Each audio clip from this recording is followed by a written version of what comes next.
Hi అండి. ఈరోజు video వచ్చేసి మేక తలకాయ కూర చేస్తుండండి. ఒక్కొక్కరు ఒక్కొక్క స్టైల్‌లో చేస్తారు కదా! నేనైతే ఆంధ్ర స్టైల్‌లో చేసి చూపిస్తున్నాను. చాలామంది మేక తలకాయ తినడానికి అస్సలు ఇష్టపడరు స్మెల్ వస్తదని. అలాంటి వాళ్ళకి ఈ స్టైల్‌లో చేసి పెట్టండి. నిజంగా చాలా ఇష్టంగా తింటారు. టేస్ట్ కూడా చాలా బావుంటది. నేనైతే లైట్ సెమీ గ్రేవీ వచ్చేలా చేస్తున్నానండి. ఫుల్ గ్రేవీలా కావాలనుకుంటే అలాగా కూడా చేసుకోవచ్చు. కాంబినేషన్‌గా రైస్‌లోకైనా, రాగి సంగటిలోకైనా సూపరుంటది. ఇప్పుడు తలకాయ కూర చేసుకోవడానికి నేనైతే హాఫ్ కిలో వరకు తలకాయ తీసుకున్నానండి. మీకు తలకాయ కూర తిన్నప్పుడు స్మెల్ రాకుండా ఉండాలంటే వెనిగర్ వేసి 4, 5 సార్లు వాష్ చేయండి. అస్సలు స్మెల్ రాదు. నీట్‌గా, ఫ్రెష్‌గా ఉంటది. తలకాయ కూరలో వేసుకోవడానికి మసాలా పౌడర్ రెడీ చేసుకోవాలండి. ఈ మసాలా పౌడర్ వల్ల కర్రీ టేస్ట్ అయితే చాలా బావుంటది. ఇప్పుడు స్టవ్ ఆన్ చేసి ఇలాంటి ఒక ప్రెషర్ కుక్కర్ పెట్టుకొని 1.5 స్పూన్ ధనియాలు వేసుకోండి. 2 యాలక్కాయలు, 1 దాల్చిన చెక్క, 4 లవంగాలు వేసుకోవాలి. ఇలా లైట్‌గా మసాలా దినుసులు వేసుకున్నాక ఫ్రై చేసుకోండి. ఇప్పుడు ఇందులో మీ దగ్గర ఎండు కొబ్బరి ఉంటే ఎండు కొబ్బరి వేసుకోవచ్చు. నా దగ్గర ఎండు కొబ్బరి లేక పచ్చి కొబ్బరే వేసుకుంటున్నానండి.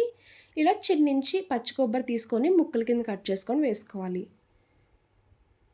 ఎండు కొబ్బరి అయితే మీరు డైరెక్ట్‌గా వేసుకొని మిక్సీ చేసుకోవచ్చు. పచ్చి కొబ్బరి కదండీ! ఇలా లైట్‌గా ఫ్రై చేసుకుంటే సరిపోద్ది. చూడండి, కొబ్బరి ఇలాగా లైట్‌గా కలర్ చేంజ్ అయ్యేలాగా ఫ్రై చేసుకోవాలి. ఇప్పుడు లాస్ట్‌లో 3 ఎండుమిరపకాయలు వేసుకోండి. ఇలా ఎండుమిరపకాయలు వేసుకున్నాక ఒకసారి ఫ్రై చేసుకొని ఇంకా స్టవ్ ఆఫ్ చేసుకుంటే సరిపోద్ది. ఆ హీట్‌కి ఎండుమిరపకాయలు కూడా ఫ్రై అయిపోతాయి.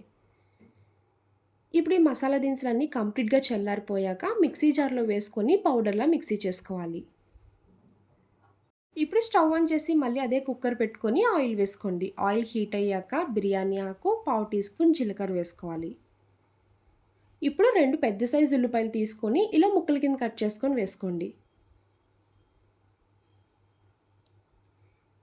ఉల్లిపాయ ముక్కలు వేసుకున్నాక కొంచెం ఉప్పు వేసుకొని ఫ్రై చేసుకోండి. తొందరగా ఫ్రై అయిపోతాయి. ఈ ఉల్లిపాయలు గోల్డెన్ కలర్ వచ్చే వరకు ఫ్రై చేసుకోవాలి.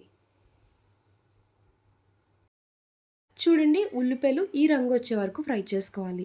ఇలా ఉల్లిపాయ ముక్కలు ఫ్రై చేసుకున్నాక ఇప్పుడు కడిగి పెట్టుకున్న తలకాయ వేసుకోండి.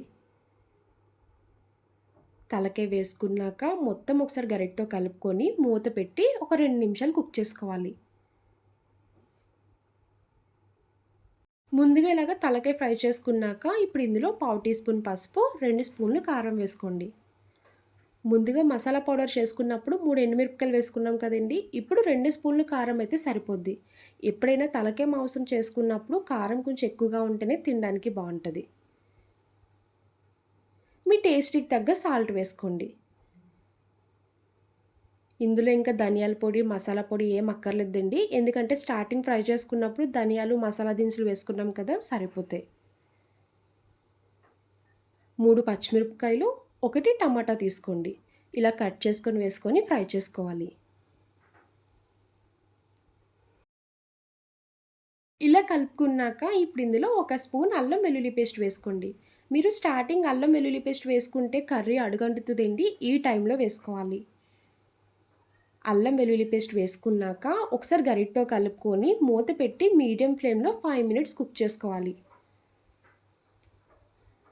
ఇలా కుక్ చేసుకున్నాక ఇప్పుడు 1.5 గ్లాస్ వాటర్ వేసుకోవాలి. నేను మసాలా పౌడర్ మిక్సీ చేసుకున్న దాంట్లోనే వాటర్ యాడ్ చేసుకొని వేసుకుంటున్నానండి. ఇలా ముక్కలు పై వరకు ములిగేలాగా వాటర్ వేసుకోవాలి. వాటర్ వేసుకొని ఒకసారి గరిటెతో కలుపుకున్నాక ముందుగా మిక్సీ చేసుకున్న మసాలా పౌడర్ వేసుకోండి. ఇప్పుడు కుక్కర్ మూత పెట్టి 5 విజిల్స్ వచ్చే వరకు కుక్ చేసుకోవాలి. ఎప్పుడైనా తలకాయ కూర చేసుకున్నప్పుడు 5 విజిల్స్ పెట్టుకోండి. పీస్ పర్ఫెక్ట్‌గా కుక్ అవుతది. తిన్నప్పుడు కూడా సాఫ్ట్‌గా చాలా బావుంటది. 5 విజిల్స్ వచ్చేసాక స్టవ్ ఆఫ్ చేసుకొని కుక్కర్ కొంచెం చల్లగా అయ్యాక అప్పుడు మూత తీసుకోండి. ఇప్పుడు మళ్ళీ స్టవ్ ఆన్ చేసుకొని ఈ టైంలో బ్రెయిన్ వేసుకోవాలి. బ్రెయిన్ చాలా సెన్సిటివ్‌గా ఉంటదండి. కుక్ అవ్వడానికి కూడా ఎక్కువ టైం తీసుకోదు. తొందరగా కుక్ అయిపోద్ది. కర్రీ ఒక 80% కుక్ చేసుకున్నాకే అప్పుడు బ్రెయిన్ వేసుకోవాలి. ఇలా బ్రెయిన్ వేసుకున్నాక ఇంకొక 10 నిమిషాలు కుక్ చేసుకోండి. ఇప్పుడు లాస్ట్‌లో కొంచెం కొత్తిమీర వేసుకొని కలుపుకోండి. మీకు గ్రేవీ ఎక్కువగా కావాలనుకుంటే ఈ టైంలో స్టవ్ ఆఫ్ చేసుకోవచ్చండి. నేనైతే ఇంకా దగ్గరికి థిక్ గ్రేవీ వచ్చేలాగా కుక్ చేసుకుంటున్నాను. ఇంకొక 2 నిమిషాలు కుక్ చేసుకుంటే కర్రీ రెడీ అయిపోద్ది. చూడండి, గుమగుమలాడే మేక తలకాయ కూర రెడీ అయిపోయింది. ఎప్పుడు చేసేలా కాకుండా ఒక్కసారి ఇలా ఈ ఆంధ్ర స్టైల్‌లో ట్రై చేయండి. టేస్ట్ అయితే అద్భుతంగా ఉంటది. ప్రెషర్ కుక్కర్‌లో అయితే తొందరగా అయిపోద్దండి. చూసారు కదా! రెసిపీ అయితే చాలా ఈజీగా ఉంటది. చూడండి పీస్ కూడా చాలా సాఫ్ట్‌గా కుక్ అయింది. ఇలా సాఫ్ట్‌గా ఉంటే ఎన్ని పీసులైనా తినొచ్చండి. కర్రీ టేస్ట్ అయితే మాత్రం సూపర్ ఉంటది. వేడి వేడి అన్నంలో కలుపుకొని తినండి. చాలా అంటే చాలా బావుంటది. డెఫినైట్‌లీ ట్రై చేయండి. చూసారు కదా! మేక తలకాయ కూర. నా వీడియో మీకు నచ్చితే లైక్ చేసి, షేర్ చేయండి. ఫస్ట్ టైమ్ చూసేవాళ్ళు ఎవరైనా అయితే ప్లీజ్ అండి ఛానల్ సబ్స్క్రైబ్ చేయండి. బాయ్ అండి.